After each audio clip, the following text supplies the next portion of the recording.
was adopted by a white missionary couple. I was adopted. Immediately placed for adoption. I was in foster care with one family for 18 years.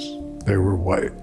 My parents loved us, and I understand that, but at the same time, they took the idea that they were saving me. Saving us from ourselves. Being saved, and I should be grateful for the life that I've been given, because any child on the reservation would give anything to live as I was living. They took us away from our mom. They came marching right in and literally took us and thousands of other children from their home. It's a way to eradicate us. And to go to a nation's children is one of the sure ways to do that.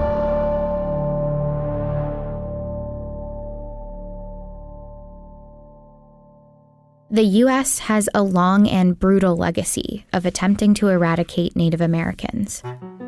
For centuries, they colonized Native American lands and murdered their populations. They forced them west and pushed them into small, confined patches of land. But Native Americans resisted. A Board of Indian Commissioners report said, instead of dying out under the light and contact of civilization, the Indian population is steadily increasing. And that was an obstacle to total American expansion. So the U.S. found a new solution: to absorb and assimilate them. It all started with an experiment and a man named Richard Henry Pratt. He had in his charge some prisoners of war, and he taught these men how to speak English, how to read and write, and how to do labor. He dressed them in military uniforms and basically ran an assimilation experiment. And then he took his results to the federal government and said, they're capable of being civilized. So he was able to get this project funded. In 1879, the government funded Pratt's project, the first ever off-reservation boarding school for Native American children. His motto was to kill the Indian and save the man. What started there at the Carlisle Indian Industrial School was nothing short of genocide, disguised as American education. Children were forcibly taken from reservations and placed into the school, hundreds, even thousands of miles away from their families. They were stripped of their traditional clothing, their hair was cut short.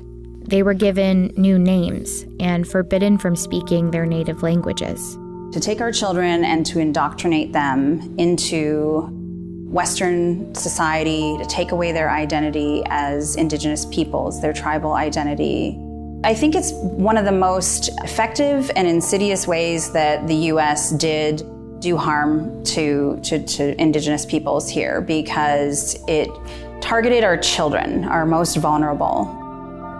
And they tried to make us ashamed for being Indian, and they tried to make us something other than Indian. There are also accounts of mental, physical, and sexual abuse, of forced manual labor, neglect, starvation, and death. My great-grandfather went to Carlisle, and nobody in my family ever talked about it. So if you Google Indian boarding schools, the majority of the pictures that you will see will be actually from Carlisle. Colonel Pratt created propaganda. He hired a photographer to create those before and after photos to show that his experiment was working. So it was, intentional propaganda. And it worked. The Carlisle model of education swept the country and led to the creation of over 350 boarding schools to assimilate Native American children. On the one hand, we have the Navajo as we find him in the desert. Few of these boys and girls have ever seen a white man. Yet, through the agencies of the government, they are being rapidly brought from their state of comparative savagery and barbarism to one of civilization. In 1900, there were about 20,000 Native American children in these schools. By 1925, that number more than tripled. Families that refused to send their kids to these schools faced consequences like incarceration at Alcatraz or the withholding of food rations. Some parents who did lose their children to these schools even camped outside to be close to them. many students ran away. Some found ways to hold on to their languages and cultures. Others, though, could no longer communicate with family members. And some never returned home at all. By stripping the children of their Native American identities, the U.S. government had found a way to disconnect them from their lands. And that was part of the U.S. strategy. During the same era in which thousands of children were sent away to boarding schools, a number of U.S. policies infringed on their tribal lands back home. In less than 5 decades, 2/3 of Native American lands had been taken away. The whole thing was purposeful. And the fact that it has been buried in the history books and not acknowledged is also intentional. And in fact, the same tactics were used in New Zealand, Australia, Canada. All of these countries have acknowledged, apologized, or reconciled in some way, except for the United States. Over time, the brutality of boarding schools started to surface. And after a 1928 report detailed the horrific conditions at some schools, many began to close. In the 1960s, Indigenous activism rose alongside the civil rights movement. And by the 1970s, that activism forced more schools to shut down. The government handed over control of the remaining boarding schools to tribes to be run in partnership with the Bureau of Indian Affairs. But just as the boarding school era started fading, another assimilation project took shape: adoption. The main goal of this pilot project was to stimulate the adoption of American Indian children to primarily non-Indian adoptive homes. They claimed it was to promote the adoption of the forgotten child, but it was essentially a continuation of the boarding school assimilation tactics. And the strategy came with a financial advantage for the government, too. Adoption was cheaper than running boarding schools. But first, adoption officials had to sell white America on the idea of adopting Native American children. Feature stories like this one in Good Housekeeping marketed them to white families. They were described as unwanted, and adoption gave them a chance at new lives. In the end, their media campaign worked. White families wanted Indian adoption. But the problem was, many of these children were not orphans that nobody wanted. They were kids often ripped apart from families that wanted to keep them. You still will hear stories today of people, my age, older, saying, I remember as a child, the social worker was coming and people would hide their children. On reservations, social workers used catch-all phrases like child neglect or unfit parenting as evidence for removal. But their criteria was often questionable. Some accounts describe children being taken away for living with too many family members in the same household. An extended family is a big thing for Native people, and that means being judged for being in a house that's overcrowded. So it's always whiteness is the standard for success, and everything else is judged by that standard. By the 1960s, about 1 in 4 Native children were living apart from their families. The official Indian Adoption Project placed 395 Native American children into mostly white homes, but it was just one of many in an era of Native American adoptions.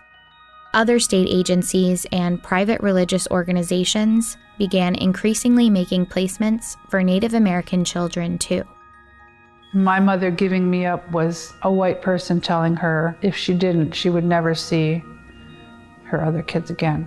In one of the documents I have, it's addressed to my biological father, Victor Fox, that he was trying to look us up to get a hold of us. But Hennepin County wrote, Daniel and Douglas are adapting very well in their new family.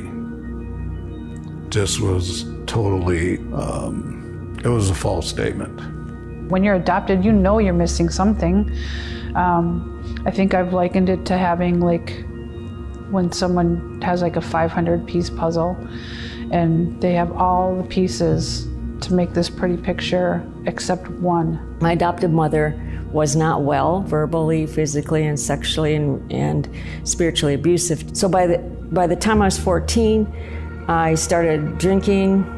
15, drugs were added, and I became an addict to numb. I didn't realize I was numbing pain. I tried suicide, tried slicing my wrist one time. Children were taken and believed like I believed for a long time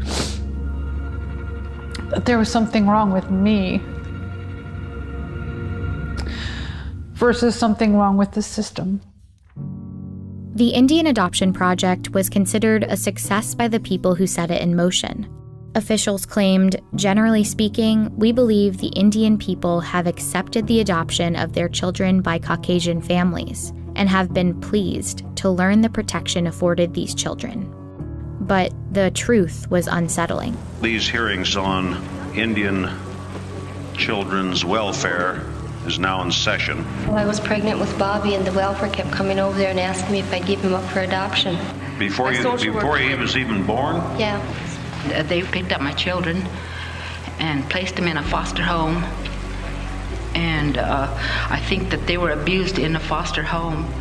4 years after Native people organized in this Senate hearing, Congress passed the Indian Child Welfare Act, known as ICWA. It gives tribes a place at the table in court. States would be required to provide services to families to prevent removal of an Indian child. And in case removal was necessary, they would have to try to keep the child with extended family or another Native American family. Without our relatives, we cease to exist. So with Native people, part of our wealth is in our family. It's in who we're connected to. But the legacy of family separation in Native communities has been difficult to fully undo. Today, Native American children are 4 times more likely to be placed in foster care than white children, even when their families have similar presenting problems. In these cases, ICWA is often the best legal protection they have, and it's been under attack repeatedly. A young girl ripped from her foster family because of the Indian Children Welfare Act. White adoptive families intent on keeping Native American children have tried to do away with the act, and they're often backed by conservative organizations. The Indian Child Welfare Act was dealt a blow earlier this month. The subject of a lawsuit issued on Tuesday by the Goldwater Institute, arguing that preferences given to American Indian families to adopt Indian children is unconstitutional and discriminates based on race. It's a way for these industries, these very powerful industries, to try to attack what Indian identity is. Wanting to overturn ICWA is connected to everything about who we are as a nation. So if we don't have any protections for our families, and if we don't have protections for our treaties, then we have no more Indians. We've been under attack, we're going to continue to be under attack. And we have to just keep fighting. It's in our DNA to survive. We are nations that pre-exist European contact, and we are still here.